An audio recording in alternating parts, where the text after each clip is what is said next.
Good evening, Somers, and welcome to the Somers Town Board regular meeting, Thursday, December 9th, 2021.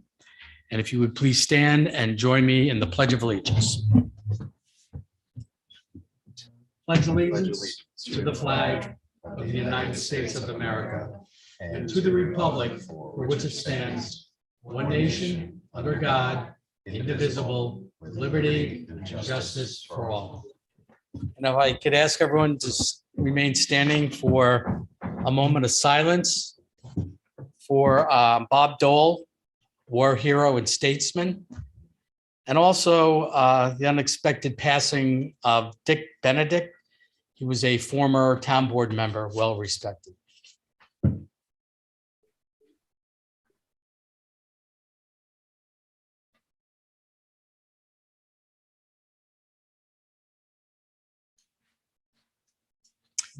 Please be seated.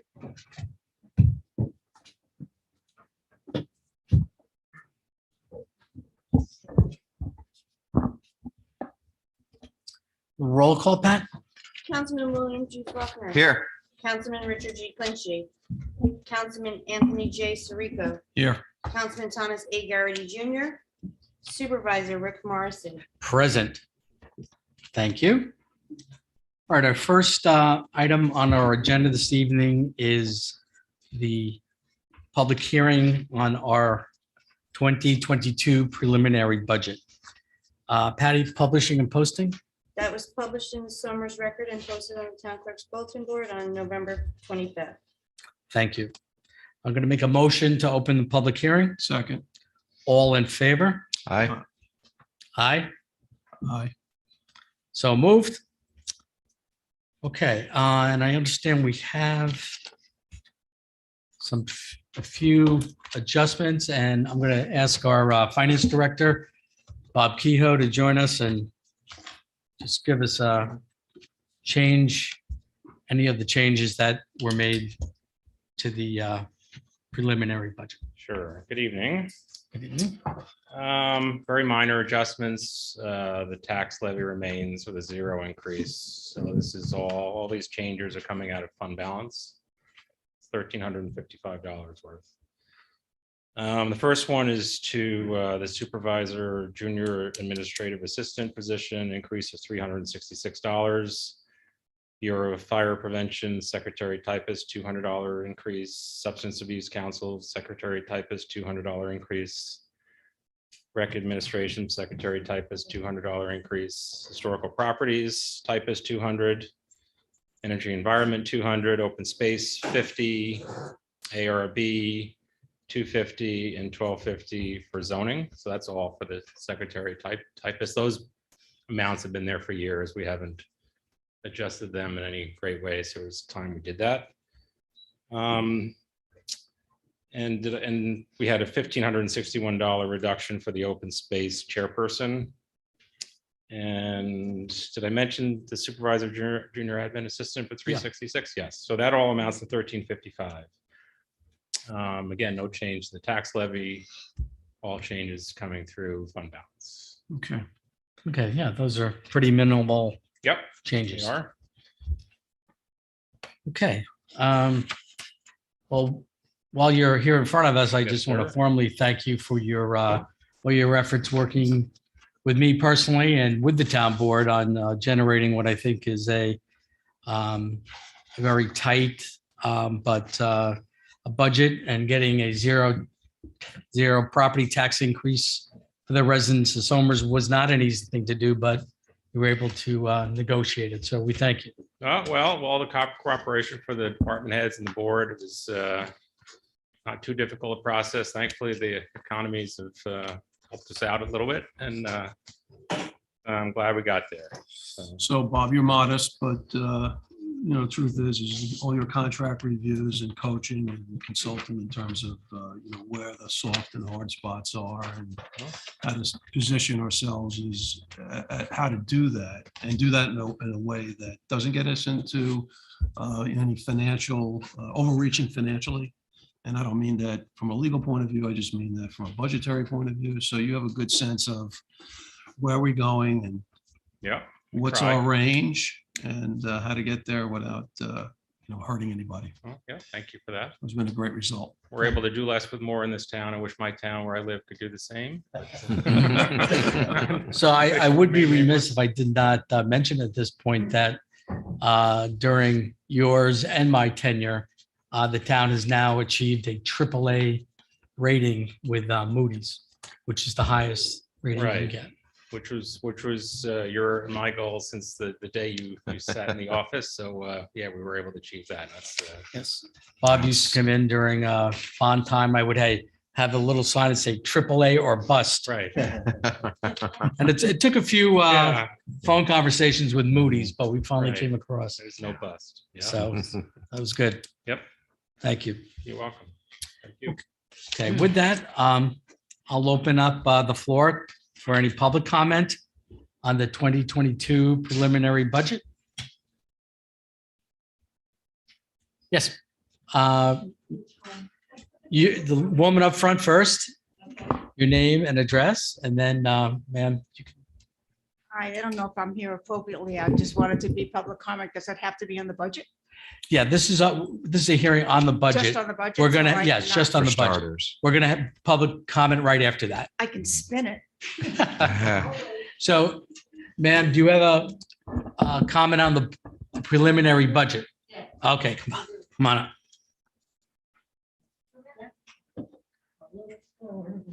That's quite all right. Take your time. We're not going anywhere. Okay, I have about 5 questions. Yep, it's fine. How can you justify the amount of the increase for all of you? Number 2, how can you justify 3 new positions? 2 in the Parks Department, 1 in the Building Department. The money to the Municipal Road Maintenance Fund. How can you appreciate a bigger fund balance, appropriate a bigger fund balance? And how can the budget remain the same for 2022 as opposed to 2021? Did this town receive a big windfall for all this money and still tell us that our tax rate will actually go down? And how did you finagle to do all this and still have the tax rate go down? I don't understand, and I Sure. can't put 2 and 2 together on this budget. Okay, well, I'm gonna ask our finance director to rejoin us. Can we get your name? Are you Could you give us name your and name? address? Name and address, please. I'm sorry? Could you give us your Oh, name? I'm Romaine Gunther. 15 Orchard Hill Road. Can I sit down? Okay. Yeah. Yeah, sit down. Speak louder, 'cause I couldn't hear you. My wife never says that, so we've had some improvement in the sales tax and the mortgage tax that's coming to the town coffers. And our budget this year versus last year has increased $900,000 in revenues just from those 2 items, And what? What's that? mortgage tax and sales tax. Okay, So that's $900,000 right there. okay. And in terms of the new hires, I think we probably had a little bit of a decrease in some of the headcount over the last year or 2, and some are replacements. And then use of fund balance, our fund balance has increased over the last couple of years in large part to unanticipated revenues. So the town traditionally, in those instances, have redeployed those revenues to plow roads, or not plow roads, just to replace the roads, resurface them. So that's something we've done in the past as well. This year, we've already used $685,000 of fund balance to do just that. So while we've at times get these unanticipated revenue increases, we then redeploy them pretty quickly.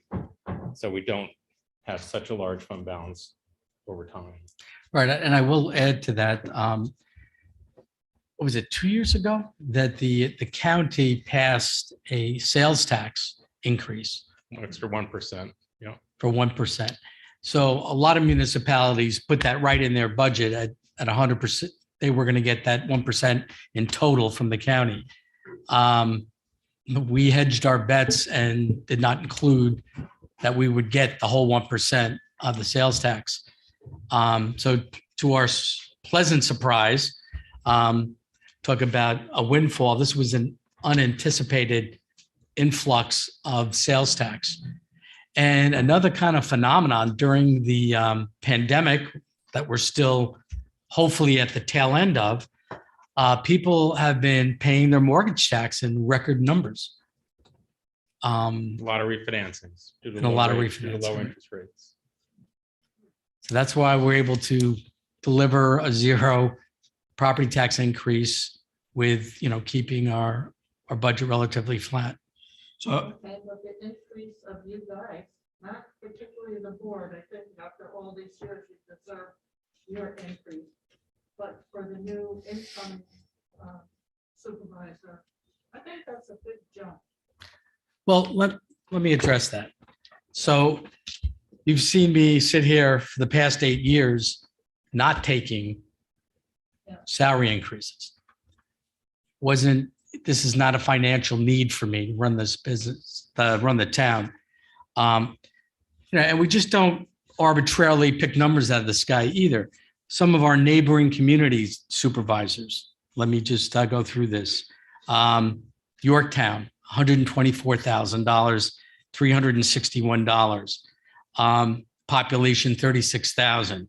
North Salem is at 90. The supervisor there is at 93,924. That's a population of 5,243. Lewisboro, 94,000. They have a population of 12,000. Bedford, $161,000 for the supervisor. The population is 17,309. And then the town of Somers, we're a population of 21,541. And the published budget for the supervisor in 2022 would be 124. That's certainly, in keeping with, what the neighboring municipalities supervisors are making. But this reminds me of big corporations too. So-and-so is making so much money. I want to get the same amount. And before you know it, everything's so damn high, nobody could afford it anymore. What- I mean. Well, we just presented to you a budget yeah, I which is know, flat but and a zero tax increase. It drives me crazy when I see what's happening. You're entitled to your I don't opinion. think It's fair when you guys do this to everybody. I'm an older person. And it's. All right, ma'am, I'm going to ask you then to come back up to the microphone so we can have the discourse.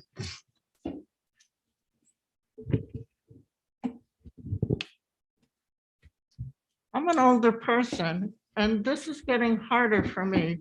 Social Security was supposed to give us a 5.9% increase. Listening to the news media, out of that 5.9, we'll only get $2. That's it, increase.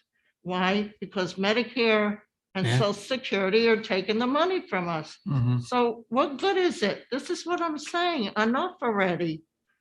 It's hard on us older people. Well, I hope you have some understanding that that's exactly what we're doing here. We're trying not to increase your property value, your property tax, to keep things flat, to keep the spending low. And once again, we answered your question. How are we able to do it? Well, it's because we have a talented finance director and we have anticipated revenues from sales tax. So, we can't speak for the federal government and Social Security, but I understand your situation. Many of us are in that same situation. Wow, there seems to be an awful lot of richer people moving into town. They can afford this stuff. But us people who have been here a long time are having a bit of a problem, and I'm not ashamed to say it either. I've been here 47, 48 years. I don't think that's right. I'm sorry. That's how I feel. I appreciate your comment, ma'am. Okay, anyone else here for comment on the budget? Okay, since we do not have our other members who are supposed to join us later on, maybe we can keep the public hearing open, or should I close it? We close the public hearing because it's an agenda item actually. so Okay, we'll that's get to true. that. Okay, I'll make a motion to close the public hearing on the 2022 budget. Second. All in favor? Aye. Aye. So moved. Okay, thank you. Okay, now, I'll make a motion to open public comment. Second. All in favor? Aye. Aye, so moved. And public comment is an opportunity for the public to speak to the town board about any issue that's bothering them or on their mind or want the town board to react to. That is not currently on the agenda. So if anyone here for public comment that on any item that's not on the agenda, please make your comment.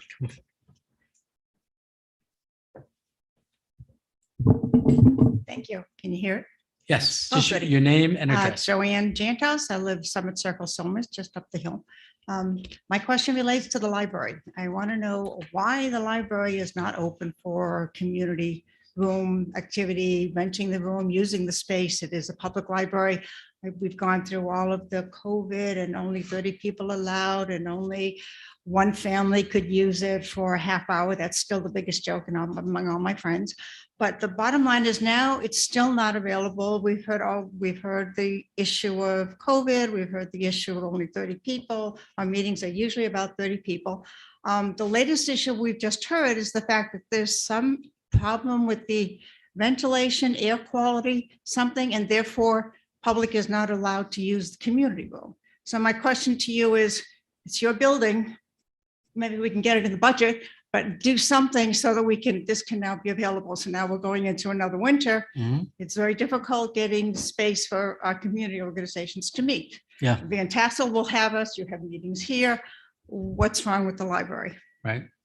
Well, I encourage you to check the videotape of our last meeting where we had the library come in.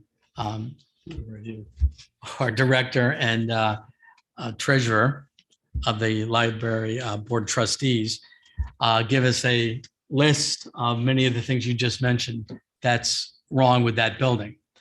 In my tenure here as supervisor, that is one of the newest of our buildings, and it's the one with the most problems.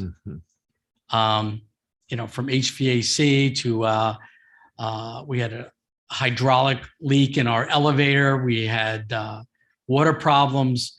And actually this week I did pen a memo to the building department to sit down with the library to get these things on the agenda for repair, replacement.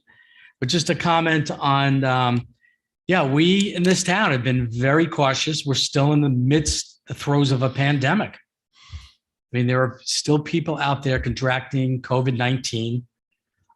That's why everybody in this audience is sitting there with a mask. We are not masked because I have medical records on the people on this dais. We don't take for granted that people are vaccinated. That's why, we ask you to wear your masks here. But your comments are well stated and understood, and it's something we have to work on. Thank you. Any timeline? Does that mean we're going through months here? There's no timeline on when this is going to be available to the public? The library's use?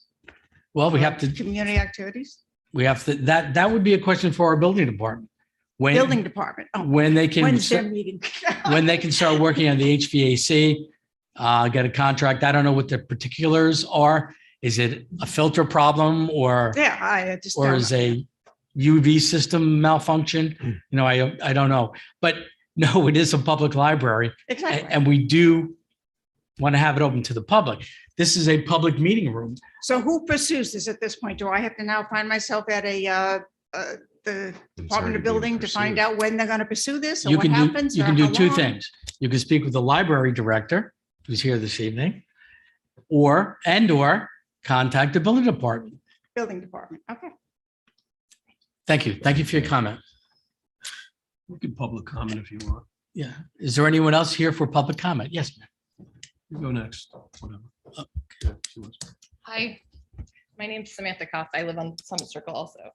I am here about, I guess it's an agenda item, but it's kind of a tangent, I would say. So you have the definition of family, modifying the zoning schedule, modifying the definition of family, creating a new definition on the agenda. And I am just here to urge the board to consider the. Closer to the microphone, I'm sorry. Yep. Just here to urge the board to consider what the ramifications of the current definition and the change to the definition actually have to the residents. I live on Summit Circle, directly next door to a single family residence that's being used as an Airbnb consistently every weekend from May through September. People are in and out, vacationers, groups of people, parties, events. The house directly next door to them as well is being used as an Airbnb property. And one of the justifications is reliant upon the town's definition of the word family. So when you are reconsidering this and bringing this to public hearing, perhaps you also bring to the public hearing and allow the town to comment on whether the residents of the town would like the board to also address whether the town and the people who are being impacted by this are open to, the board coming down on whether it's okay to operate short-term transient uses of properties in a residential district. So, And we're thinking you're opposing that type of activity, right? Me? Yeah. I'm Yes. definitely Okay, opposing we'll just be clear, right? Okay, fine. okay, so we have, this was brought to our attention over the summer. A notice, court appearance tickets were issued to the property owners. So they've been in the court system since then. I understand there's been a number of postponements. But our town attorney has notified us that they are challenging the word family in the court proceeding. So, yeah, this board, I'll speak for myself and a number of other board members, we are not in favor of Airbnbs in residential neighborhoods. You bought your property to be a neighborhood, not having a transient business next door. So Airbnbs are not permitted in this town. Nowhere in our zoning does it mention. And if an Airbnb is not mentioned, it's not permitted. So when this was brought to our attention, they were noticed. Now, why they are still operating, I'm concerned about that. Well, they're not right now. Yeah. They are still operating. They're still. Yes, there were I 20. thought it was May to September. you said. There were 26 people at one of the residents for Thanksgiving. They brought in tables from a rental company. It's being operated like a venue. Wow. Right. So is that something that the town could seek a cease and desist? Or do we have to wait for it to get through the court system? We can do that once we have the new definition in place. Okay. So to get back to your question about family and yeah, we are setting a public hearing. So we'll be same venue to discuss those items. And the reason why we're focusing in on family, because our code is very broad definition. And the property owner's attorney brought that up as being unconstitutional. Excuse me. So that is why we are going to change our zone. And to do that, we're going to change definitions in our code. So to do that, we need to have a public hearing. Thank you. It's a delicate matter legally. So I think we're working through this in a fashion that achieves the objectives without stepping on constitutional issues. Right. And I 100% understand that. And I think that the constitutional issue is that, right, your zoning laws need to have like logical purpose. And I can tell you that I live in a residential district, and what's being threatened right now is noise and congestion and septic and sewer and all of the other things that are in place, and why zoning laws exist. And so I 100% appreciate the constitutional implications of a definition of the word family, but the legitimate purposes of the code are being threatened. Appreciate that. That's why I have our attorney working through it. Right, and yeah, and that is why, let me put it this way, we are in concert with the residents up there and you. Airbnbs are not permitted, they should not be permitted. The fact they continue to operate is disturbing. We're gonna look into ways that we can cease and desist that operation. So thank you for your comments. Anyone else present for public comment? Yes.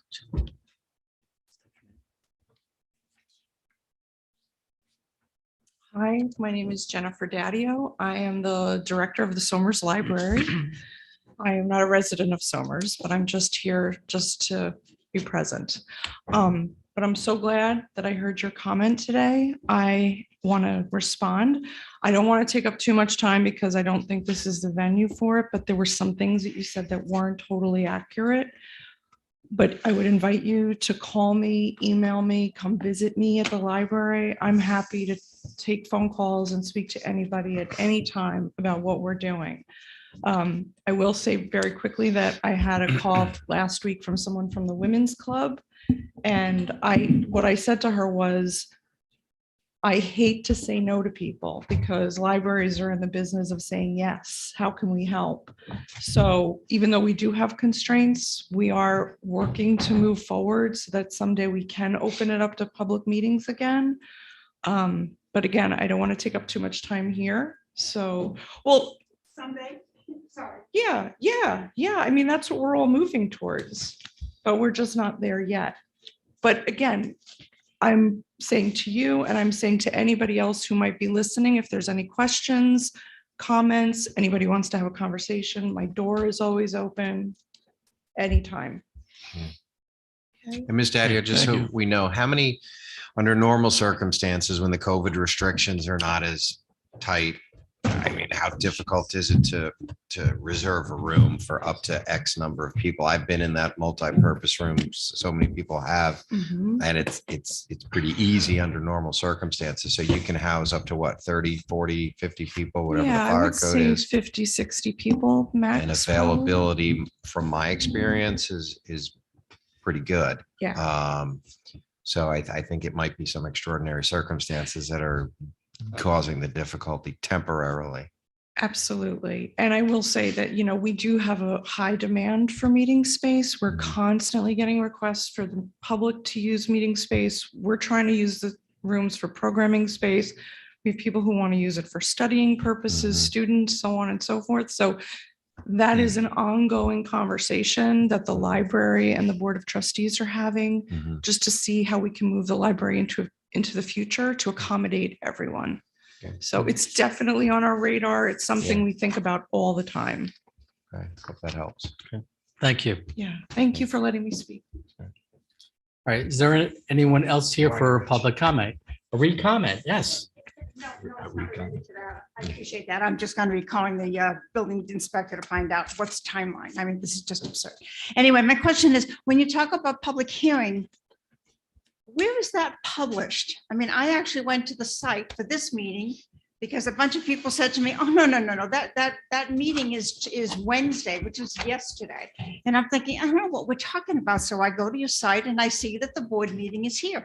Well, come to find out, they were referring to a Planning town board. meeting Planning board Planning meeting. at board. Heritage. A planning board meeting. Not at, it was Planning board here, meeting? but it was on Heritage, was on the agenda. So this meeting yesterday, if I wanted to know where and when that was, where would I see that? It wasn't under the town of Somers information. Where would I find that there was that meeting taking place? Was it at Heritage Hills or was it? No, it's at- right here. Oh, It This was here. our monthly planning board meeting, So I got to look under the planning board. of yes. which, right, you can, if you go to the town website, somersny.com, there's a search right up in the upper right-hand corner, put in whatever you're looking for. Is there just a calendar that it can just Yeah, go and find? yeah, these there's a things? calendar there. Yeah. Well, you can also put your name in and they'll send you the agenda each month. So you can enter your email Information. and you'll be sent Well, I the, get it. for send it this, automatically. but I You can didn't get it from the but you realize- can get it Yeah, from the yeah. planning board, the zoning board, or anything. but it was just too hard to even find it. It's like, where do I find this information? Mhm. Thank you. I'm done now. Thank you. Oh, we may be talking about something else. Is there anyone else here for public comment? Anyone on Zoom with a comment? Texting, phone? Got nothing. Oh, I hear a. Okay, Tom Garrity has entered the meeting, just so you know. okay. So you're not here for public comment, I guess. Not at the Okay. moment. So seeing, hearing, and not having anyone report on Zoom or text or phone, I'll make a motion to close public comment. Second. All in favor? Aye. Aye. Aye. With us, Tom? Aye. So moved. Thank you. Okay, next agenda item is department reports. Patty? I have reports from the town clerk, building inspector, zoning board of appeals, plumbing, Bureau of Fire Prevention, Parks and Recreation, planning and engineering, tax receiver, and director of finance. Thank you. All right, our next agenda item, unfortunately, it remains as number one, is the town of Somers COVID update. This week, the county executive has declared a county emergency, COVID-19 emergency. However, he declared it with basically no action. He wanted it on the record. So if hospitalizations increase dramatically or deaths increase, that he can then file orders, and it expedites the process by being under the declaration of an emergency. Our governor last week declared a state of emergency for New York State, basically based on upper counties in New York State where vaccination rates are low and COVID rates are high. So that, once again, does not apply down to Westchester. We're doing relatively well in relation to the United States and the world. So in Westchester County at the present time, we have 2,867 active cases of COVID. Now, these are people in different age groups, different ages. And there are, let's see, what was that active number? I don't have the, I think it's 388 active cases currently in, 2,867 are active. Today, 388 new cases. So that's countywide, 388 new cases. There was one death reported this week from COVID. And there are now 84 hospitalizations in the county due to COVID.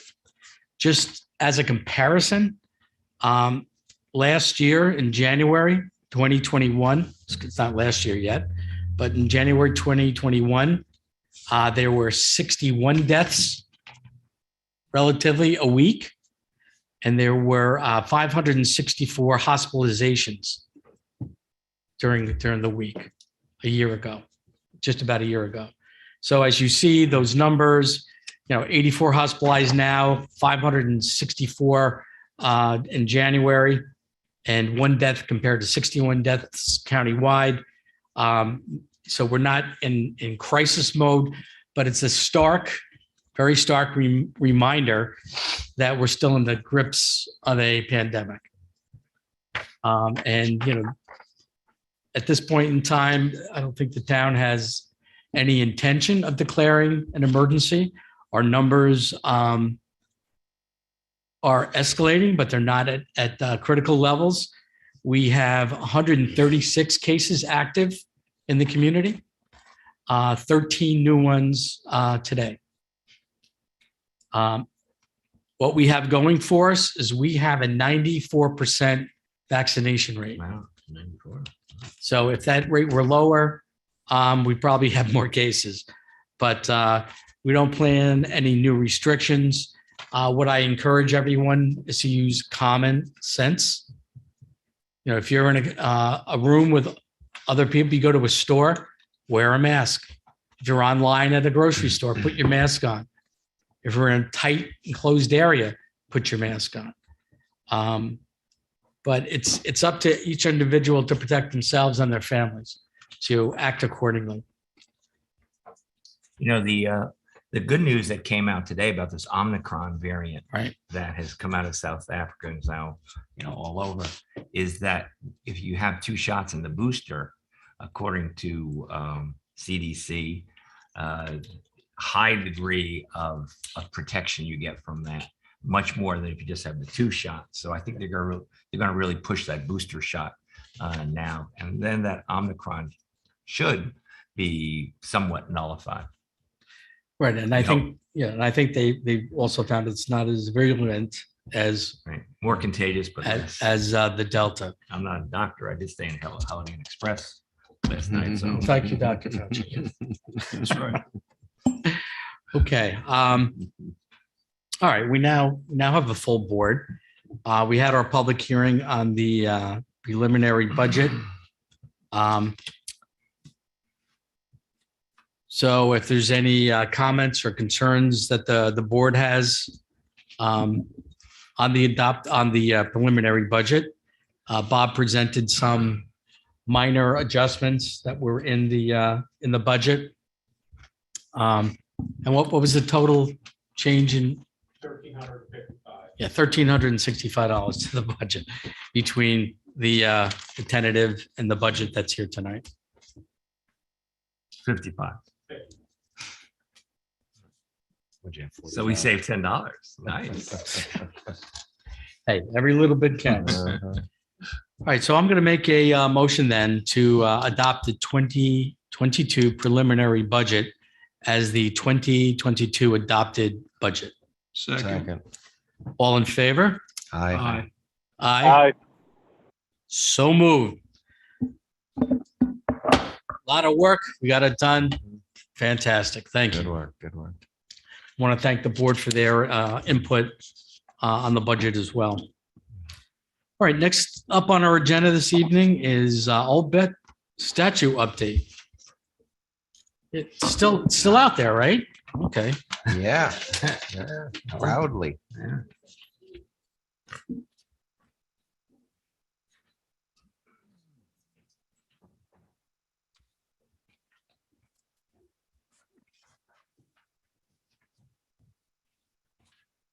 Please introduce yourselves. I'm Grace Zimmerman. I'm Vice President of Somers Historical Society, and I'm co-chairman of the Old Bet Statue Committee. And I'm Doris Jane Smith, and I'm your town historian, and I'm the other co-chairman of this committee on Old Bet. We have a prepared statement. To the Somers Town Board. Doris, just speak into the mic a little more so we can hear you. You can turn it.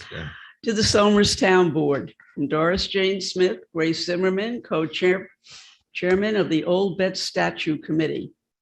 This is a status report of the replacement statue. The date is December 9th, 2021. As you may recall, we came before the town board in February 2020 to seek permission to replace the current Old Bet statue. You granted us permission to seek funding for a replacement.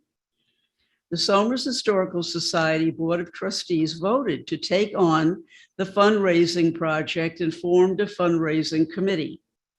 That committee selected a sculptor and a design, met once, and then was stopped by COVID shutdowns.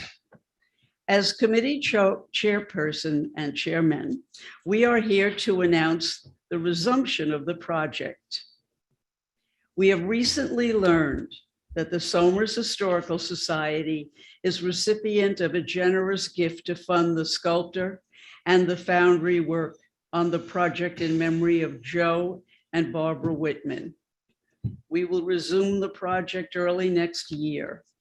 It will take approximately 1 year for completion. Additional costs are anticipated as an example installation and will be addressed by the committee. The elephant is on its way. Great news. So we want to thank That you. is We're elated. Great news. Very generous of the Whitmans. Yes, well, the Whitmans, Joe Whitman was of Van Cortlandt. Many of the people in town know of his property because he owned the property where Cobbling Rock is. So if you go down over 35, Yeah. he's always made it available. They had a wonderful love of history, not just because Joe was of Van Cortlandt and the property. I'm sorry, used to a classroom. So that property was part of the great farms that made up northern Westchester and the acquisition of the land that Pierre Van Cortlandt gave to the towns. And then here we all are, all these years later. But he also was very helpful with Ivandale Cemetery. Any question I ever had, Joe was a participant in the running of that cemetery. I'm going to let Grace talk about Barbara a little bit because their friendship was really quite nice. Well, I don't really have a lot to say. Kind of put me on the spot here, but the Whitmans, Barbara and Joe, were great friends of the society, and they are, as Doris had mentioned, descendant of the Van Cortlandt and the Van Rensselaer family. And they are part of Somers history. We are part of, they're very integral. Their family has been through the centuries to northern Westchester and Westchester in general. And Barbara in particular she loved history. She loved Somers. She loved all animals. And I think that had she been alive during Hackley Bailey's time, she would have had a traveling menagerie herself. She loved horses and dogs and cats. And at any rate, in brief, this is a gift from a fund, and it will be dedicated in their memory. And we'll keep you apprised of the progress That's as we awesome. go on, but we wanted to let you know, since we started this project when Sure. you were supervisor, and this being, sorry to say, the end of your term. Thank you for all It's you've okay. done. Well, but thank you for all These you've are done fun. and your support, but we wanted you to Mhm. know while you were still in office that this is That is coming awesome to pass. news. So Can you just give us a description of what we're going to see in a year from now? an elephant. Yeah, is it a The wooden elephant- one or is it The cement? the statue will be, it will be replacing the current one. So the structure that's there, the scroll work will remain. That's the original scroll work. So it will be roughly the same size. When we get a final design, we'll share it with you. It anticipated to be made of bronze Oh, okay. Nice. Wow. and something that will be long lasting. And the sculpture is well known because if we go into Ivandale Cemetery. oh, geez. Yep. This is not the classroom, sculpture is Doris. local. And Doris, start from the Luigi- beginning. Say that from the Luigi is the beginning. one who also did the sculpture of Richard Somers. Oh, yes, Yeah. yes. So, Nice touch. yeah, I am so excited. You have no idea. I just think it's wonderful. No, this is fantastic news because, you know, I got a few emails over the years. Well, there's a crack in the rear left leg of the now it's on the right side. And I know the elephant's been down and repaired and then put back up again. So this is fantastic news. And I can't say enough about Joe and Barbara Whitman's generosity here. Do you anticipate that the money that they have left so generously will cover all the costs? Will there be more? It's hard to tell right now. It will cover the foundry and the sculptor costs. So it will cover, we're guessing about 2/3 Okay. Well, of the project. pick up. There will be other costs, but they'll, compared to that piece of the Right. pie, they'll be nominal. And we will be, looking for money. The society has some funds set aside. They pledged to that. We've had some other donations. Oh, So the committee's not shutting down. You're going to continue No, the committee fundraising. is going to yes, the committee is going to reconvene after the first of the year, but this is something that's just recently developed and we have a lot of details to work out, as you can imagine, but we just wanted you to know that it's a work in progress and it's starting again. and if someone listening, watching would like to contribute to that, saying, hey, that's cool, that's part of the town, how would they go about doing that? They could send a check to the Historical Society Is there any on- maximum amount that they shouldn't go over? We'll take any. They've got- Little contributions add up. So if they had big, 10,000, you'd little, take it. anything to support our elephant. Okay. And is that tusk? I remember we talked, what is the front of that? Is that the tusk? Down or up, right? What is that thing that the front nose? What is that? Trunk? Trunk. Thank you. Trunk. Oh my Yes, gosh. Teacher. It's it was a legend. Is that up? Legend It's or a Was it? Is that supposed No. to go? superstition or legend, Up? that if it's Like a down, it's horseshoe. bad luck. If it's up, So it's it's good going luck. up. But It's going up. yeah, there'll be good luck. Good. That'll be good. That's We want all right. good luck for the town. I know. Very exciting. Yeah, I know. Very exciting. Great news.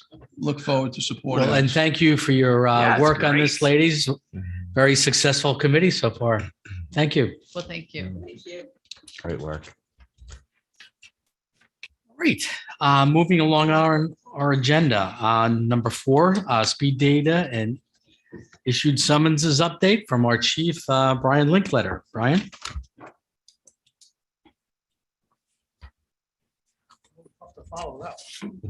Yeah.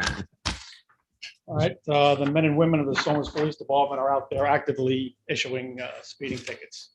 About 60 to 75% of all the summons we issued are for speeding.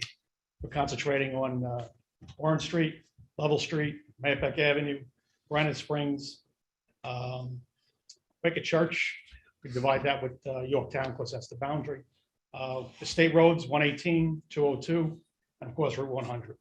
We've issued speeding tickets on all of these locations. I know at the last meeting, you had Woodcrest Terrace and Mayapack Avenue is becoming an issue. We're concentrating on that. We have our speed sign over there. It seems to be working. I think a lot of the problem with that intersection is the topography of the road there. It's a very tough intersection to come out of. I think it's a little easier now because the foliage is down. You can see a little further down the road. I believe there was some issue about when I first put the sign out there, I put it on the southbound lanes. And then I heard people complaining it should be on the northbound. So we moved it to the northbound.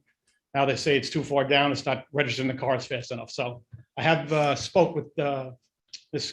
Castillo, and we're going to have a meeting after the holidays. She's going to get some of the people from the block. I guess I won't go to the library. I'll probably do it in town hall, or we'll do it in Van Tassel. But we are working with them, and we have been in touch with them. So when I think of Mayapack Avenue, I think of like in 3 segments. You have the portion from Route 6 down to maybe Right, by Granite the Springs, which you can probably launch a rocket down that Yes. stretch. Then you have the portion between Granite Springs and Route 35, and that's where the That seems to folks be an from- issue now. Yeah, I mean, that's the the years issue now. past, the main issue was by the farm with just Right. the straightaway, the Right. speed. So we were always concentrating on that area. Now, since Okay. we're getting more complaints a little further down more of the residential areas, that's what we're concentrating on. All right. And then you also have that piece between Route 100 and basically 35, Yes. which can Um, generate some speed. And going up the hill, you also have noise from cars accelerating up the hill. Yeah. And just in general, the way cars are designed now, I mean, these roads were built in the 50s. The cars were, a little heavier, a lot less traffic. The cars now, I mean, you don't even know you're doing 50 miles an hour in some of the cars, the way they're designed. Right. So technology, again, has helped us and hurt us. But Chief, you're also giving out warnings as well, right? Well, not everybody gets a ticket, So We also are giving out educational flyers that we hand out to anybody who gets a summons, let them know that we are concentrating on this area. Because of the complaints. So far, knock on wood, we haven't had any accidents at these locations. But we're out there doing the enforcement. So the public should see this meeting here tonight as a, It's Be forewarned. Be forewarned. We're just trying to calm things down a We bit. don't want to give everybody a summer. We don't have, we'd rather not have to do it, but we are going to be over there. We do the enforcement. You said that you had measured that, I think first northbound, then southbound or something. Yes. The first time I was here, we had the sign going, I'm sorry, southbound. Right, And of course, that's the downhill. right. And I assume that's what they were complaining about, people speeding.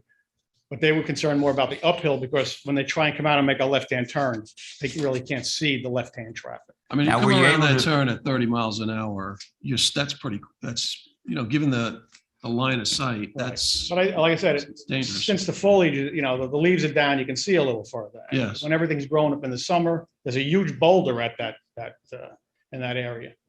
So, Were you able to, when you did this, I forget, the last time you were here, you had been able to measure the speed of the people coming? yeah, I believe I gave. And you was there a some of that. difference between when they were going southbound or Not or much. northbound? No,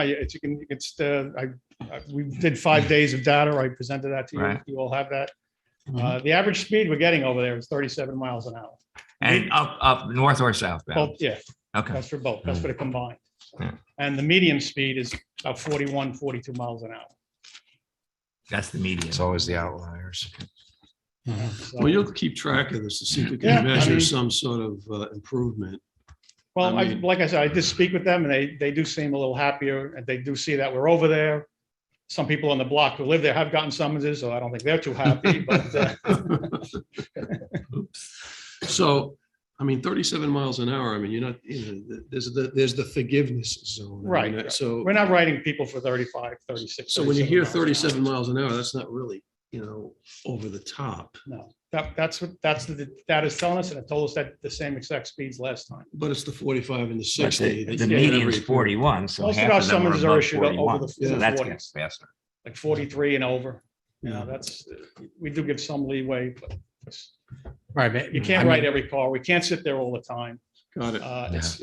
It is one location and the town has 142 miles of single lane roads in this town. Yeah. So no matter, people talk to me and I know I drive Mayapack Avenue too.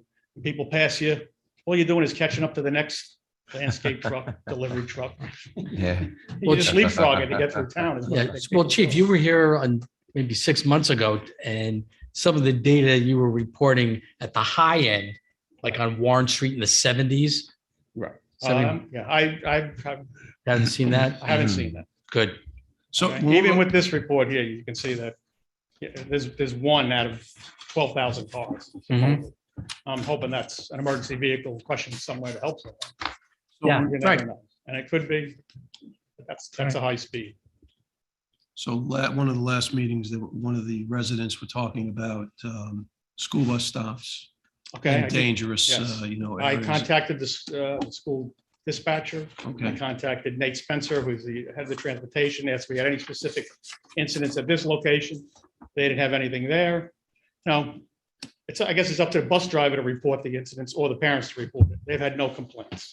but if it's a dangerous, if you conceive it as a dangerous or challenging intersection, they can make adjustments and they should.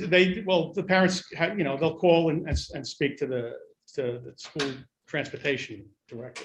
Yeah, And and then he would go out and they would survey the location. as a follow-up to that concern about the school bus on 35, we gave the school New York State DOT contact person. Sometimes they'll put a sign, bus stop ahead Yeah, or something like that. But to get a sign like that, you have to go through the DOT, not the right. town of That's for a state Somers. road. Here Right. we could talk to, they could talk to Nick and I'm sure Right. they can work that out. I mean, he has added as the signs up in that location. He put the drive like the children live here sign is added. Got a blind intersections Right. logo up there. The yellow and black is a warning sign. That's a generic to slow people down. It means it's a warning that something's up there. But I also want to be careful about, you start putting too many signs up, you're going to be obstructing the view again. Sure. Mm. Well, we appreciate you going the extra mile just to coordinate with the other, municipal governments, Yeah. the school. They work and- very well. I have a very good rapport with Nate, Good, with Eugene over there, Esposito also. good. The dispatchers, Royal Coach, I have no problem. You Mhm. know, everyone's been very, I actually have the school bus runs, there's only 2 buses that stop at that location. Yes. And most of the bus stops in this town are pretty much driveway stops, especially along 35 or 100 or 118 or 139. They're not corner stops. And nobody's walking along the road. Yeah. No, it shouldn't. All right, good, good. All right, Chief. Thanks for the report, and your officers and yourself are doing a great job out there. I've seen a number of stops like past you guys, so Thank you. Um, They're out there. great. Thank you. Thank you. I want to thank you. Thank you. And it's a pleasure working with you. Good luck in the future. I'm sure I'll see you around town. I'm sure you will. Keep up the great work, Chief. Thank you. Hopefully not stop. No, I was going to add that. Yeah.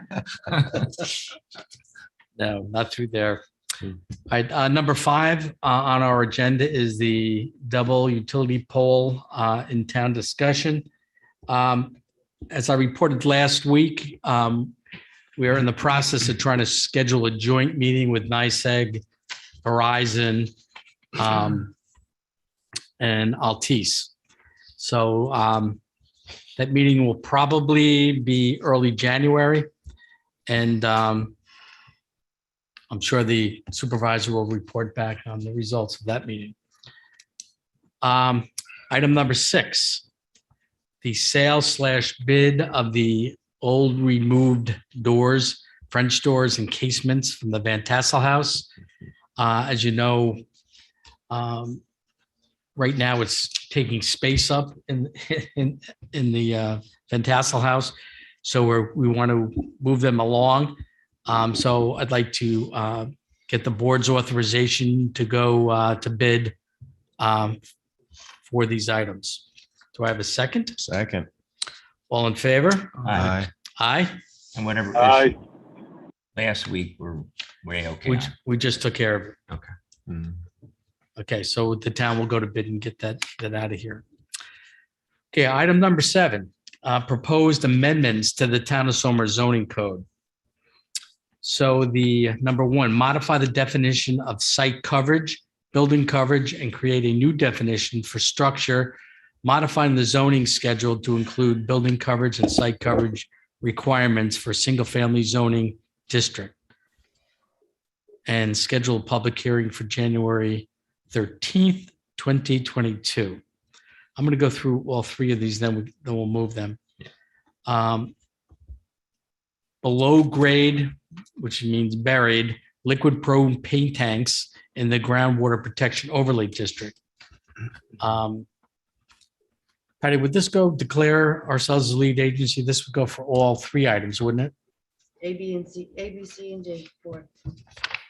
Okay.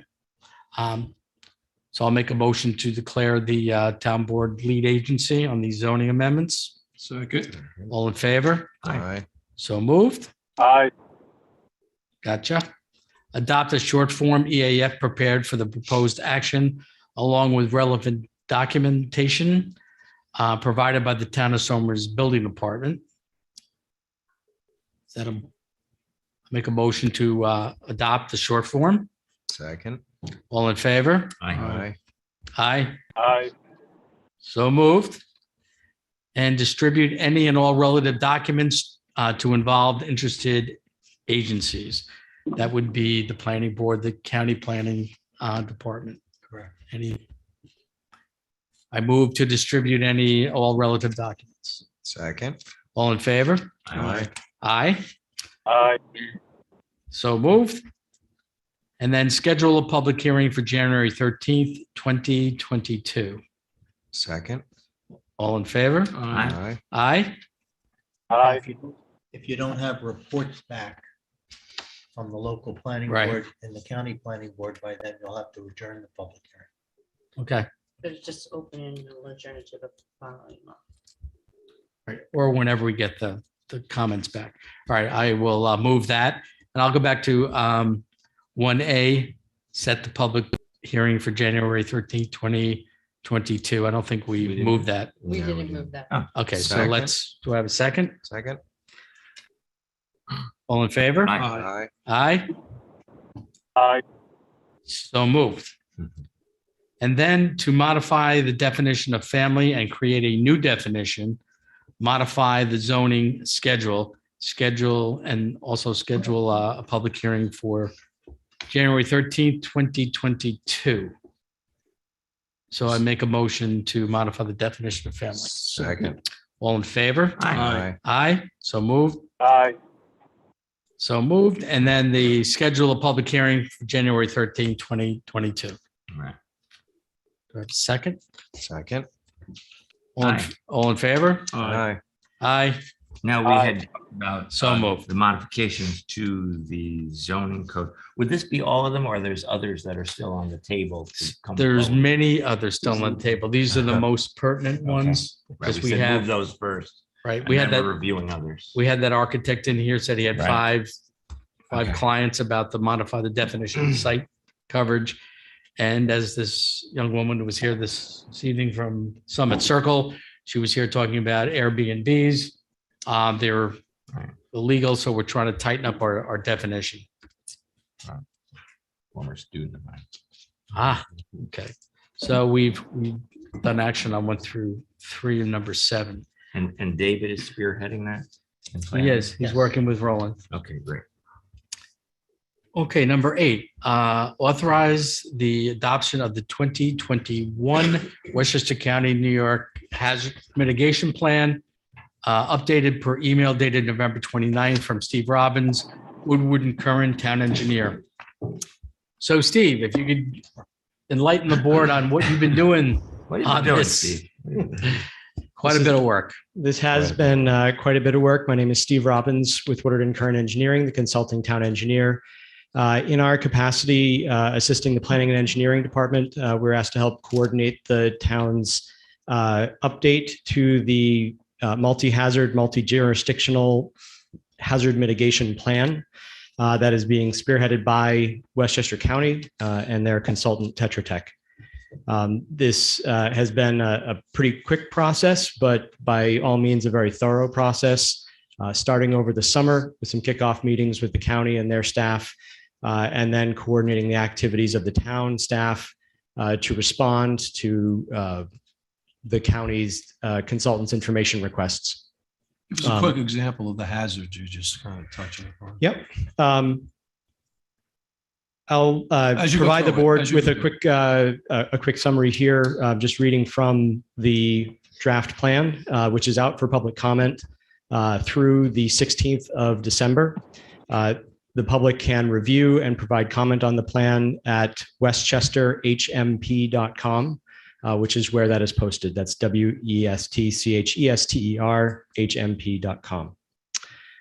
The background in the introduction to the document states that communities, residents, and businesses have been faced with continually increasing costs associated with both natural and man-made hazards.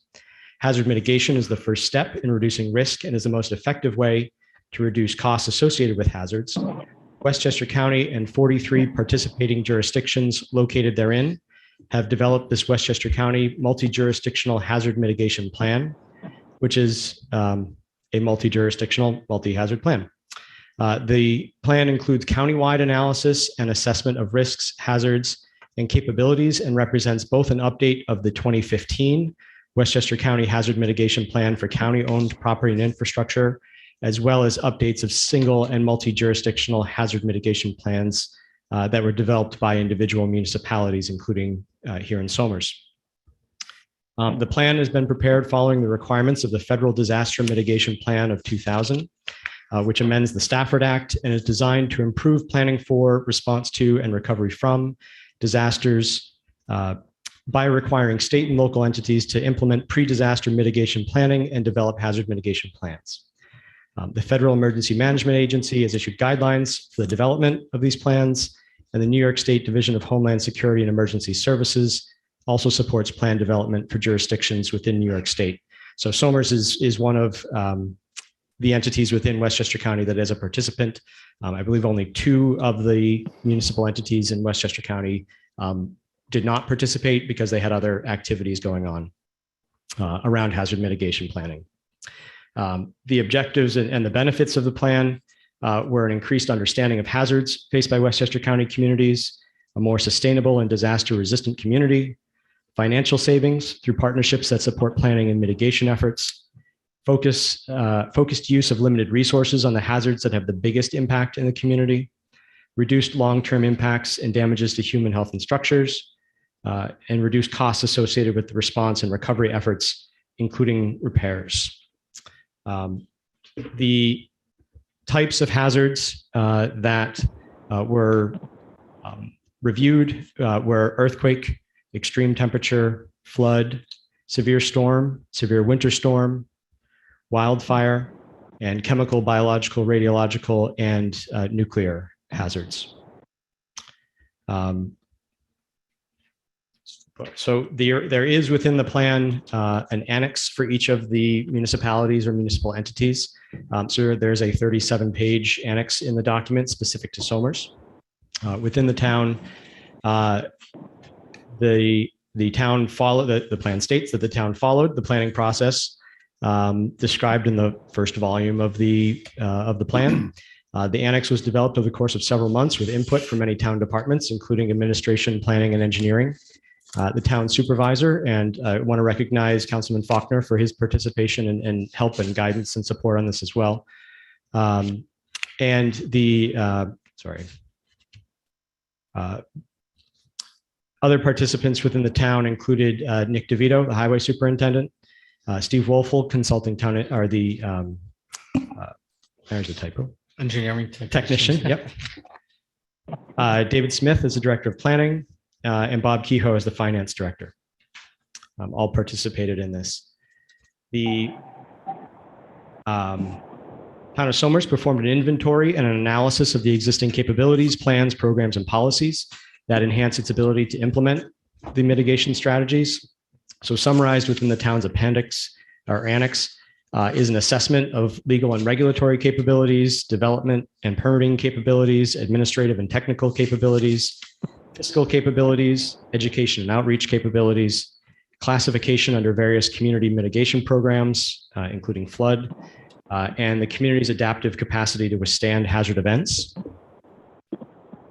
Should be no surprise to any member of this community that the highest ranking hazards within the town were severe storms and severe winter storms.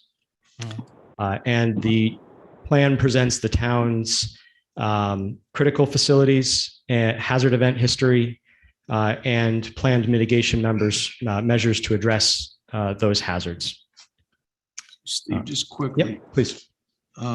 Well, any one of those events happen, you have utility problems, you have communication problems, and you have, just take those two, for instance. I mean, how does this kind of, find its way into, helping that situation? I mean, we identify them as problems, but why? Sure. There are two specific action plans that came out of the hazard mitigation planning process that the town identified as its high priority, or two high priority items to address. One is around backup power for critical facilities, and the other is related to flood protection of some critical facilities as well, specifically drinking water wells in town. So the plan is an exercise in awareness. It's an exercise in identifying the town's capacity to address these hazards, and lays out timelines and resources needed to implement hazard mitigation actions. One of the activities in this plan update is looking at the mitigation measures proposed in the 2015 plan. And I'm happy to say that the town checked off a number of those boxes, has addressed a lot of critical infrastructure, and has proactively engaged in other hazard mitigation activities towards that end. For example, the community forestry management plan that's ongoing right now was an action identified previously and continues through the document to help plan out where, or map out the street trees and understand what that management needs to look like moving forward. Okay. And just how is this getting funded? This plan here that you're working on, and then, ongoing as we sort of build these or fortify the infrastructure. The county funded the document. I'm not sure the source of that funding. The town's participation in it has been through the town funds, through our work as supporting the planning and engineering departments. We've participated in that. Otherwise, it's town staff time that has contributed to this. One of the things that this hazard mitigation plan does once adopted is it makes the town and entities within the town eligible for certain disaster relief funds and hazard mitigation funding as well. One specific example of that might be dams within the town. And the town in the past has applied for grant funding to inspect and upgrade some of that infrastructure in the town. And this makes that makes the town eligible for those grants. Right. So this, the plan, once we adopt it tonight, then becomes part of our arsenal. When we fill out these grant applications and it says you have a hazard mitigation plan approved by Westchester County, big check, you get more points for that. And as Steve mentioned, could be, dam repair or stormwater retrofits or, what have you. But Steve, I want to thank you for your hard work and coordinating, with the town staff and Councilman Faulkner on putting this out there.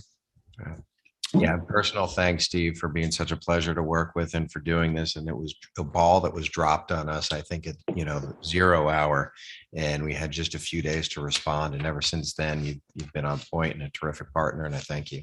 Much appreciated. There's a lot of effort and input from town staff as well. So I want to make sure. Right, and I would imagine, any plan is a living, breathing document. So, we adopt this plan, we could be making amendments to it as we go along.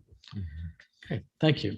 So with that, I'll make a motion to authorize the adoption of the 2021 Westchester County New York Hazard Mitigation Plan. Second. All in favor? Aye. Aye. So moved. Thank you. Okay, number 9 on our agenda this evening.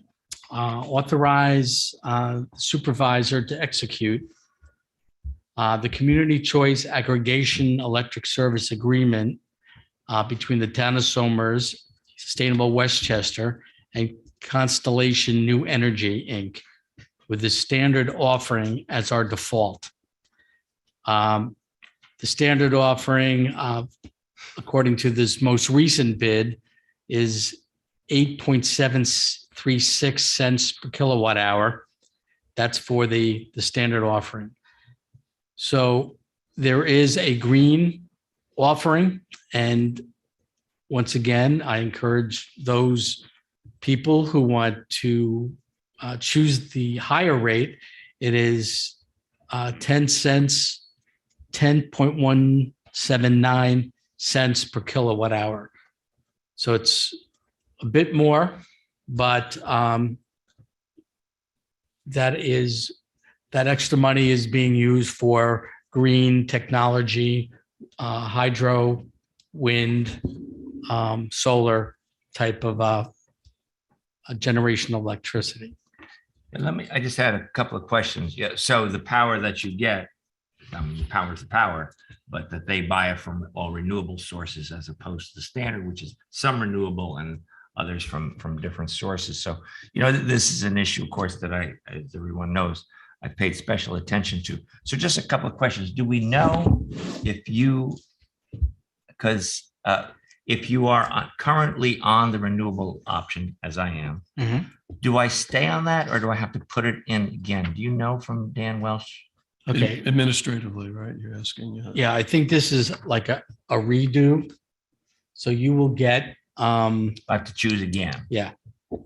So. Because we're now with Constellation again. I think we started. We started with Constellation. Okay. And so what I would ask for is that, on the town website, we simply have a link to make that easier for people like me who might choose to do that. If we can put that on the website somewhere so someone could go to it rather than going through Westchester Power or calling Dan Welsh. Should I call Tammy about that? And ask I would call Dan Welsh for I mean, how to do something like that. I mean, I think just to go to link to the website is all. I'm talking about. yeah, sure. Yeah. Okay. Oh, no, I thought you meant No. to choose. No. standard of- They have to do it. Oh, We just need a okay, link to yes. the website so people can get to it. Yeah. And then the other question I have is, there's also the solar option that you have that can reduce your energy by 10%, which we've gone through. And solar farms. Right. So does that stay with it automatically?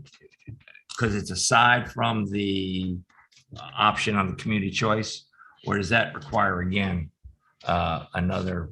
Do we happen to know? I mean, I should know. I don't know. Yeah, I don't believe so. I believe that is a separate and apart So I'll program. stay with that. Right. Yeah. Okay.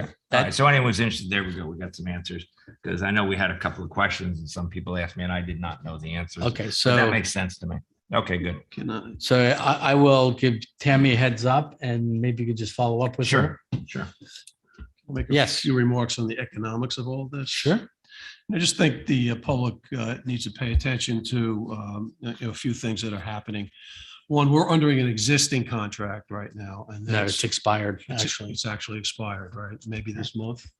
Yeah, no, last month, and Okay. we're Right. back with NICEAG. Right. So under that contract, you were paying for your supply roughly 7 cents a minute. The market Kilowatt hour. per kilowatt hour. Yeah, you know what, I'm a A minute guy. communication executive. He's a minute Nice guy. guy. It's like, keep talking about minutes. That's per kilowatt hour. All right, so the market has increased. It's gotten more expensive, like 25% more expensive. So now that that contract is up and we're exposed to that, you're going to see an increase in your bills. All right. Now, in response to that, we have this other contract that we're going to try to do, another fixed contract. And what the indicatives are saying that we can get this out for another year, but that's going to be at the pretty much at the current rate, because they can't predict the market and the market's high. And so it looks like we're going to contract for something that's at the present rate, maybe 25% higher than what you've been experiencing. So that's something out of our control, but something that you're going to see. I mean, that's a result of federal, state policy and markets. Awesome. Completely out of our control. We're just trying to stabilize that. Now, what does that mean to you? Average home uses 1,000 kilowatt hours per month. Let's say a modest home. If you have one of these McMansions, I would say you could be at 2,000. All right. An increase like this can range from $17 a month to $25 a month. All right. And so that's pretty expensive. And so, a 25% increase is a big deal. It's a big deal. And, just listening to that woman during public comment, I mean, this is what's happening. We're experiencing inflation because of all of these issues. But this is what the result of this is going to be for our energy going forward. So it's going to get more expensive. But I think, as the letter we got, it is, this community choice rate is slightly lower than the current NICEAG rate. So if you want to stay with NICEAG, at least at the moment, it's a little bit more than this community choice rate. And, as everybody knows, the idea is it's like Costco, put all the buying power together and you tend to get lower rates and everything. So Costco buys a gazillion of things and they can sell them cheaper and still make a profit. That's the idea behind this. Towns, what is it, 39 towns, 43 towns that go into this, something like that, right? Yeah, I don't think it's 43. It's 20 20 something. 30, Yeah. something. Well, whatever it is, the number of towns get together, mass buying, contract with a company, put out bids, get the lowest bid, buy power for the different companies, and that way it drops the price. So that's what it is in a nutshell. And there's one other component to the contract here. Let's take a hypothetical. I mean, we lock into this, it's 25% more expensive than we've experienced in the past. But then you realize rates go down. Well, you can opt out. Personally make a decision to opt out of this contract anytime you want. Right. So if you see that, the rates are coming down and this contract has you here, you opt out. You do that in the same fashion as you might opt in for the renewables. All right. You have the flexibility in this contract. We're just trying to aggregate and try to get the best price and level out your payment, right? Because you will pay just, what's the rate? You will be paying 8.7636 36. every month. the spot rates that we're talking about here, if you look at the history, they fluctuate wildly seasonally. So when we try to analyze whether we're saving or costing, we're saving money, you have to look at that over a duration of 12 months. So it takes time to understand whether the decision actually produces the actual results that you Right, but wanted it to. But I think your point about being able to opt out at any time, and it's a fixed rate. So if you see the rates going up, you can go to bed at night knowing you're paying the lesser amount. Right. But if for some reason economy turns around, energy becomes cheaper, and we're down in the 6s and 5 cents, then maybe it's time to opt out. But it's, you're certainly in control. Yeah, it's a good program. And I think this was the first one in the state because they had to get approval from the state to initiate it. So That's this right. was going to be a model for the rest of the state. And, over the course of the several years, there's been savings to the average person. Not huge, but, savings because you still pay for the delivery through NYSEG. So it picks up $50-$60 a month for them to deliver the power. We're talking about the supply side of the bill. And so, there's been money saved on that supply side of the bill where the energy is coming from. So it's a good program. It's innovative. I think it's being replicated throughout the state, and I would imagine throughout the United States very soon. So, I'm not the advocate for NYSEG, but if I was like the public relations guy, like the gentleman that sits next to me, he's going to explain to you. No, he's going to explain to you that NYSEG is responsible for the transmission of capacity of energy, right? They're not responsible for the supply. So, but when people get a bill, they see it all on a NYSEG bill. So they go say, "Oh God, this thing is up. I'm calling NYSEG. It's going crazy." Well, it's not NYSEG. It's really NYSEG's essentially taking the supply that they buy And then deliver from the suppliers and delivering it to you. What we're doing here is we're just stepping in front of NYSEG and saying, okay, we're going to look at another 10 suppliers, all right, and see if we can aggregate that, and then we'll insert that. So there's going to be a lot of questions, I think, over the next, few months, and I'm sure the supervisor's office is going to be taking them all. We are well Call Rick prepared. Marcy at home at any time. And he will address them. Please do not.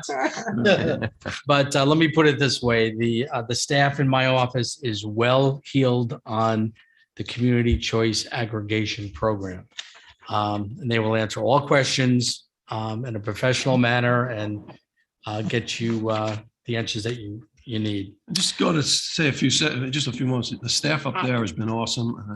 They've taken on responsibilities with utilities and telecommunications companies, and they're being a customer service arm of those organizations just to give our constituents somebody to reach out and touch, because you don't get an answer to a phone call. When you call Altis, or you might call NYSEG, you get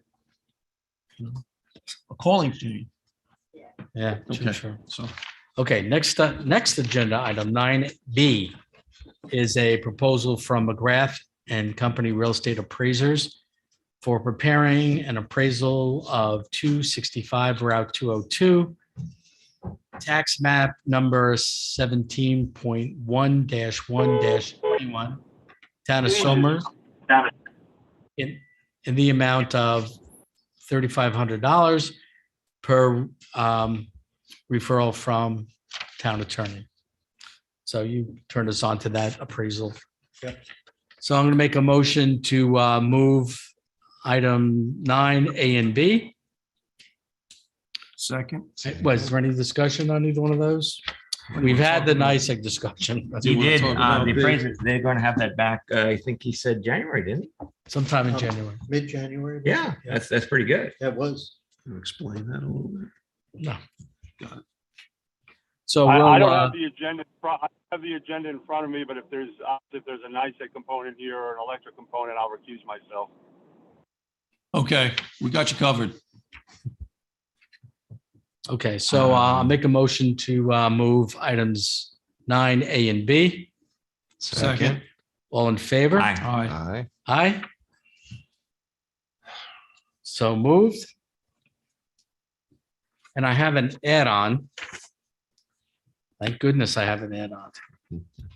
So this is in reference to the Heritage Hills generator. So as you know, in the process of purchasing and installing the generator and propane tanks. So the propane tank went from 2 to 3, now it's at 4. So we have an updated memo from our building inspector, Tom Tuma. And as you know, when we added the extra tank, 2 tanks, it had to go to the zoning board for an amendment or a variance, excuse me. So the memo reads, at their November 17th, 2021 monthly meeting, the zoning board of appeals granted a variance to Heritage Hill Society for 2 additional, for a total of 4 1,000-gallon propane tanks to be placed underground at the Heritage Hills Activity Center to accommodate the new generator. So there were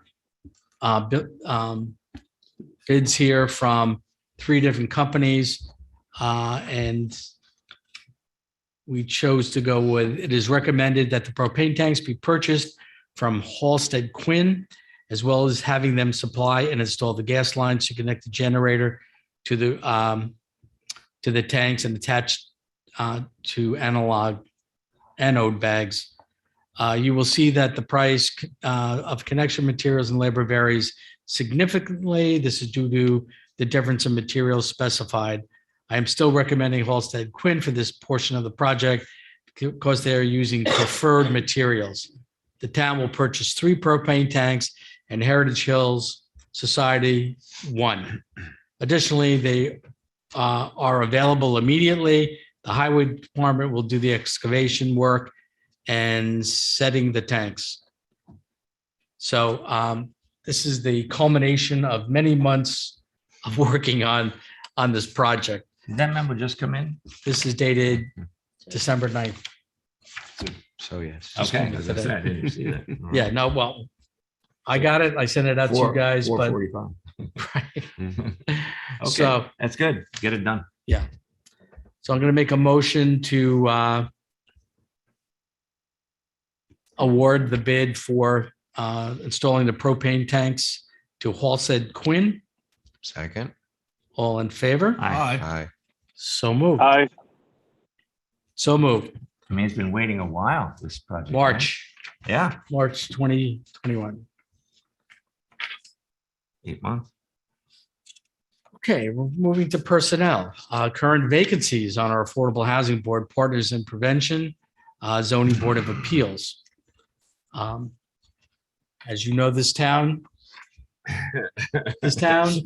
what? Let's see. Runs Likes on volunteers? something? Likes, we Runs on them. like volunteers.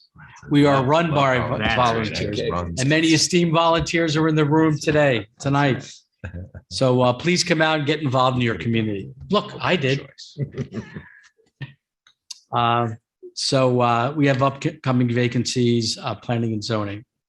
Number 3 is authorized provisional promotion of Tammy Sava to a junior administrative assistant full-time in the office of the supervisor at an annual salary, and that's a correction of $73,656, retroactive to September 1st, per memo dated December 3rd from the supervisor, and effective December 9th.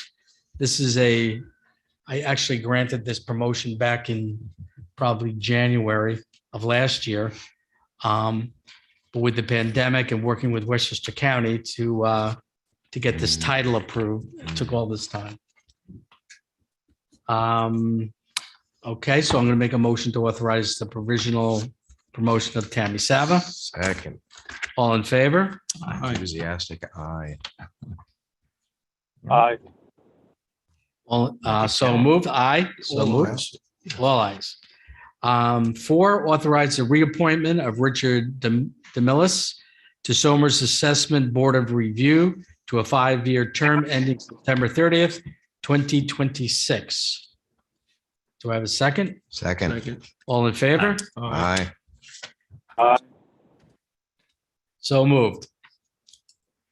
And then acknowledge the resignation of Nicholas Bizzetto, road maintainer from the Somers Highway Department, effective November 24th. So we now have a vacancy in our highway department going into our winter season. There's a second. Oh, you're so- acknowledging. yeah, I'm just Sorry. acknowledging. See, I knew not to ask for that. It's getting close to the end, Rick. Yeah, very close. Here we go. Getting the hang of it. Now, yeah. Round the turn. Now that I finally got the hang of it after 8 years. Okay, our consensus agenda, items 1 through 4. So if there's any questions on either one of those. Didn't we already do 3? That was on our consensus agenda last week. Yeah, we It just moves forward. To move Put it to on the the consensus. It was on the last agenda last week, but we didn't move it last It was on the work session vote. last week. It Right. comes up because to it this. wasn't time sensitive. Correct. Okay, if there's no discussion, I'll make a motion to adopt the consensus agenda, items 1 through 4. Second. Second. All in favor? Aye. Aye. Aye. Aye. So moved. All right, which brings us to the waning hours of our meeting. We do have a special town board meeting on December 29th. That'll be via Zoom, open to the public. And then the next work session will be January 6th, 2022. So Patty, do we have any announcements I this do evening? have a few announcements this evening. The Town of Somers tree tradition. Photos in front of the tree, the holiday tree that's lit out there with a 6-foot ruler. Come watch your family go grow throughout the years. The United States Marines Annual Toy Drive is still going on. There's boxes located here in the townhouse, and I believe there's one in the library. Our building is accessible from 9 a.m. to 4 p.m. The last day to drop off your toys, though, is Monday, December 13th. So if you're looking to make that donation, you got to do it by Monday. The Somers Volunteer Fire Department Annual Candy Cane Run will be Saturday, December 18th from 9 a.m. to 12 p.m. Everybody can see Santa riding on the back of the big red fire truck. There is a flyer on the Somers Volunteer Fire Department website, and I believe it's also on our website stating where there will be and when. Correct. The Town of Somers Blood Drive is Tuesday, January 4th, 2022. It's going from 2 p.m. to 8 p.m.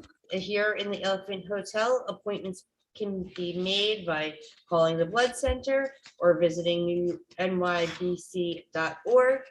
Masks are required for all donors regardless of vaccination status. Fun fact? My fun fact for today. Well, it was a very boring day in history until we got to 2021. So as we say goodbye to our supervisor, this being his last public meeting, I want to state that this is his 207th meeting.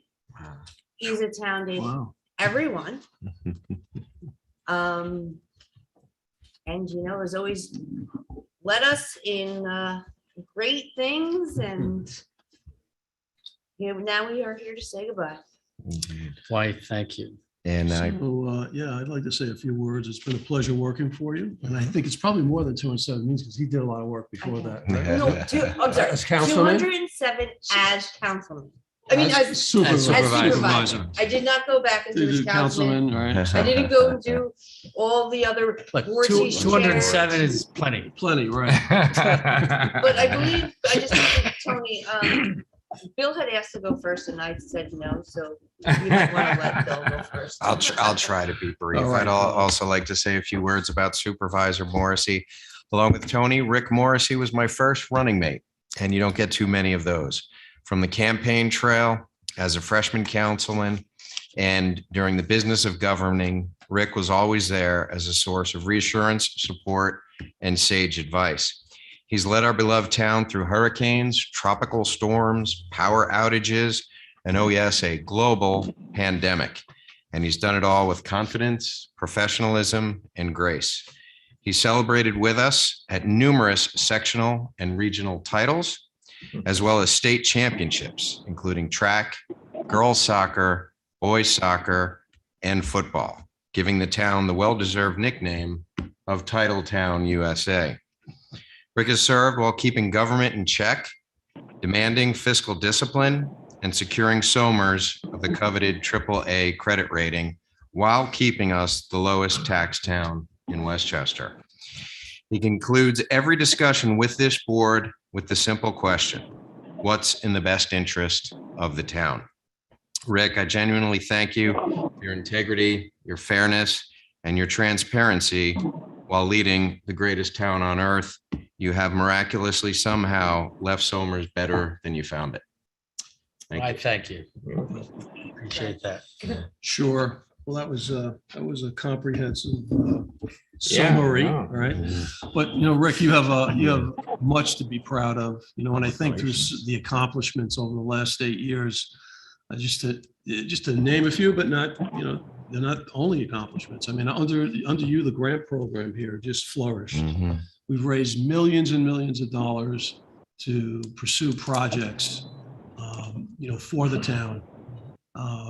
We talked about the finances. I mean, essentially, the AAA bond rating is not only a financial success, it's also a success for the entire town in terms of how we govern ourselves and we interact with other municipalities and how we grow the town and how we're viewed from the outside. And so that's a AAA rating for you. Okay. Here, here. Open spaces. I mean, under this administration, the open spaces couple come to mind, Renaissance Creek and Stewart's Conservation Easement.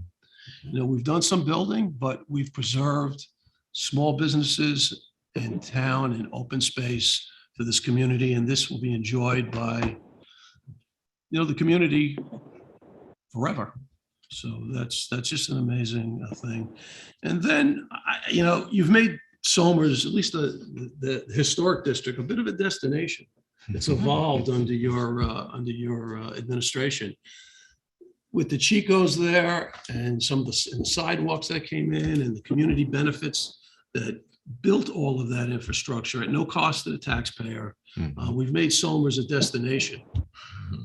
People come here to this town to spend money, enjoy the great market that we have here, and just enjoy what we have to offer. So those are a few that come to mind. I think you've got a lot to be proud of, and we thank you for your leadership.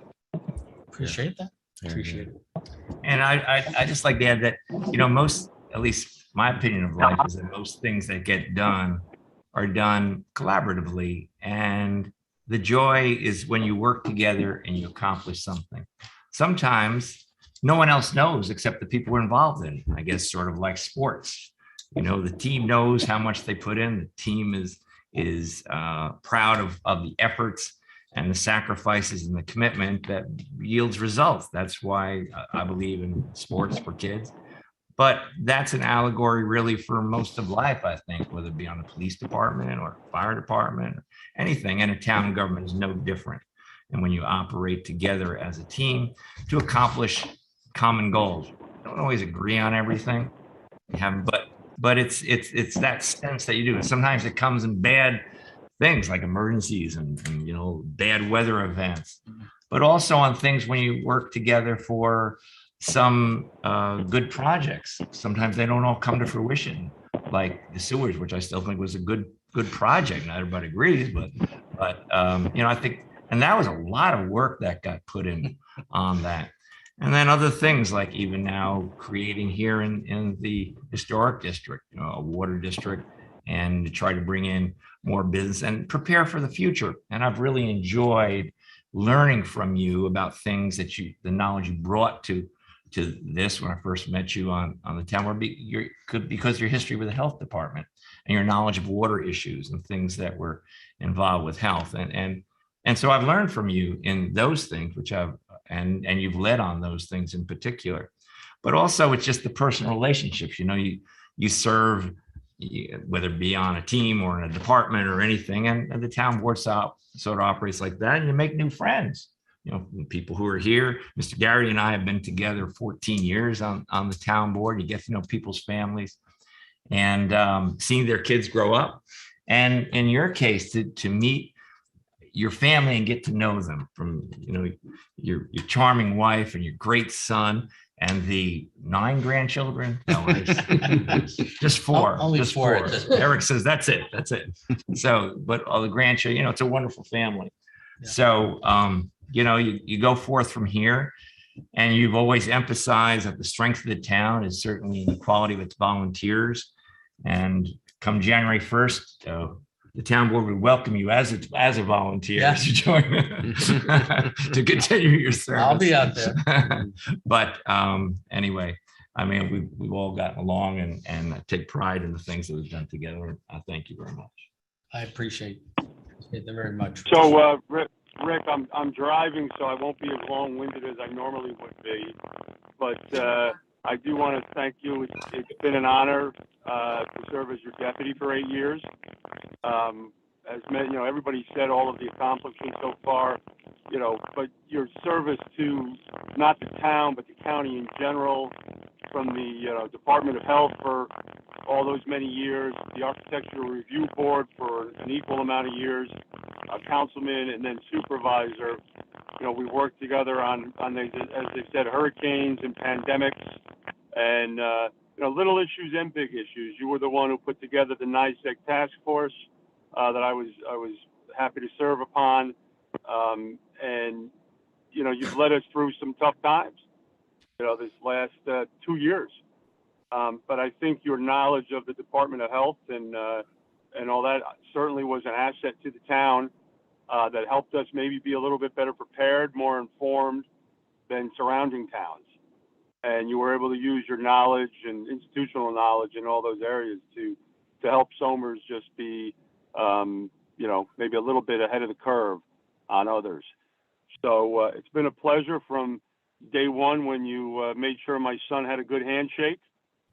Still does to this day, which I know you remember that, and right up to the last. So I wish you many, many years of a happy retirement spent with those 4 grandkids and your daughter-in-law and your son, who's a chip off the old block. Eric's a great guy with a great future. And I wish you and Linda and all the best in retirement, and just appreciate your service over all the years to the town. I appreciate that, Tom. Thank you. Very nice. And Rick, I would just like to say from my part that, I first met you when you were chairman of the Architectural Review Board, and I was asked to attend a meeting because you had a desire to rewrite the bylaws of that board, which we did get done. And I thought then that you were one of the best, and that has proven to be true. And I've enjoyed very much working for you. That means a lot, Roland. Thank you. I just have a few comments I want to make here. It's 8 years of taking notes on you guys. But I want to say one of the driving forces when I got involved with the town board was looking at this town and other towns, not getting work done, but having airing interpersonal problems in front of the public. It was frustrating to watch. And I said, I'm not going to sit at home and complain about it. I'm going to get out there and do something. So that's when I decided to run for town board. But working with Mary Beth and Rich and Tom, those early days, learning the ropes of what a town board does. I think we worked then. I saw a teamwork starting to happen. Then when I came in as supervisor, Tony and Bill, and then Tom and Rich I think, we didn't always agree on everything, but we were civil and we had disagreements, but we talked about them and we were very transparent about them, which I appreciated. And having, a town clerk and a deputy town clerk support us the way you two do, you make us look very, very good up here. Lord knows, I'm not a protocol necessarily. I'm not up on Robert's rules, but you certainly keep me in line, which I appreciated over the years. And Roland, that goes for you too, keeping us out of trouble. But I just wrapping up, I just want to say that the town board, it was a pleasure working with you gentlemen, Bill, Rich, Tom, and Tony. You've made this a worthwhile endeavor for me, something I will never forget. And also working with the town employees. Mary Beth knew what she was doing when she hired these people. She was here for 15 years. I came in and I'm telling you, to the employee, everyone is top notch. I think we brought in a lot of good people as well. They make us look very good. Our highway department makes us look very good. They're coming into the season where they make our roads look very good, which reflects back on us. So just in closing, this has been an honor and a privilege to serve the town of Somers for the past 8 years, and for the 18 years on the Architectural Review Board, 17 years on the Ethics Board. I was co-chair of the Open Space Committee. So I may not continue as a supervisor, but I certainly will continue as a volunteer in the community. I was past president of the Somers Lions Club. I have every intention of getting back very much involved in that as well. So with that, I'm going to entertain a motion to adjourn.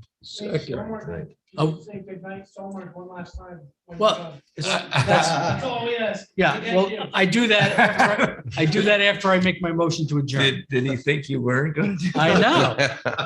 No, but he's kept me on the straight and narrow as All well, right, all right. Andreas. There And you go, thank you Andreas. for making us look good up here. All right, so I'm going to make a motion to adjourn. Second. All in favor? Aye. Waiting for the driver out there. Aye. So moved. I muted. Aye. Okay.